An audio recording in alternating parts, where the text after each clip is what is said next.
David Hemmings is with us. I would like to point something out about you for a time as an actor, or right now as an actor. Many people think that they discovered you in Antonioni's Blow Up, and it was in fact your 37th film role. And I remember the story of Antonioni arriving at the Hampstead Theatre Club, where you were performing in Andrew Sinclair's adaptation of Dylan Thomas's Adventures in the Skin Trade. And shortly after that evening, you were doing a screen test for Antonioni. And all I want to point out was, because I think it reveals so much about you, you were supposed to have been doing a scene from Adventures in the Skin Trade when you noticed that Michelangelo Antonioni had a tic and a nervous habit of sitting sideways and swallowing in a way that made him look like a swan, which you interpreted as incipient rejection. Totally and absolutely And so true. you burst into a scene from Ted Willis's Woman in a Dressing Gown. Well, I improvised around a scene from Ted Willis's Woman in a Dressing Gown, but Antonioni was sitting underneath the camera, and without wishing to cast, horrors on Antonioni's condition, he does have a tic, which is that.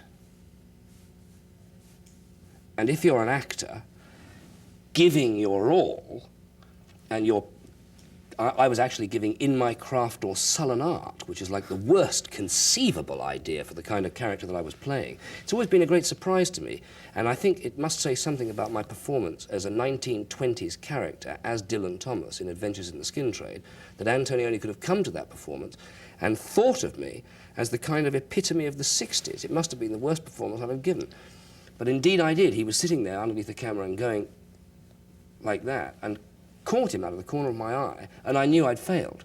So I went into every conceivable sort of gyration of lunacy in order to get his attention, and it was one of those. I went home in desperate despair, got totally drunk, and 2 days later he called and said I'd got the role. Even though he thought when he looked at you and began speaking that at 23 you were too blonde and too young. Didn't you say, "I'll darken my hair"? Yes. And I also told him that I looked older on film. And could ride. You should know, 36 films before. But you know, to bring it right to the end, and the fact that there is Blow Up finished, you did not see a frame of the film. You walked into a screening room in Los Angeles, California. You came out of the screening with Antonioni, and he turned to you and he said, "You didn't like it, did you?"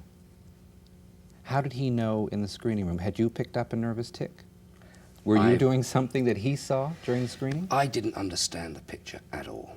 And I thought the sequence, which most people say is incredibly suspenseful, was dreadfully slow. And I was sitting on my seat, and I was literally going, "Oh, get on with it, get on with it. Oh, God."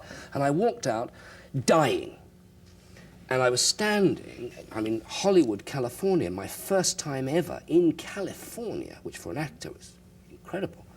For a young British actor struggling to make a name for himself, the epitome, I mean, the absolute of my whole was there.